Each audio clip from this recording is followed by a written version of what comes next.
Pse kafeja na le pa gjumë? Përgjigja do ju habis.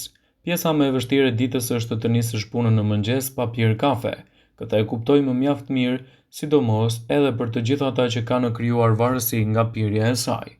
Një pjesë e nisin në shtëpi me një kafe turke, pinë një tjetër pak përpara pune, një në mes, një pas saj, derisa numri i filxhanëve nuk mbahet mend. Për fat të keq edhe kafeja ka limitin e saj, edhe pse ndikimi mund të jetë edhe i madh.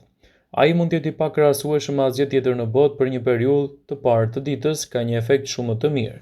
Por çfarë bën nëse në mëngjes të duhet që të zgjohet më mirë?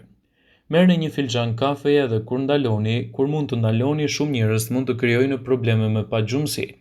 Ekspertët këshillojnë që nëse flini rreth orës 10 të mbrëmjes, nuk duhet të pini kafen më vonë se ora 14.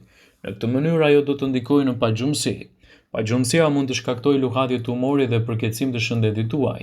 Ndaj tregoni më të kujdesshëm me pirjen e sasive të kafeinës.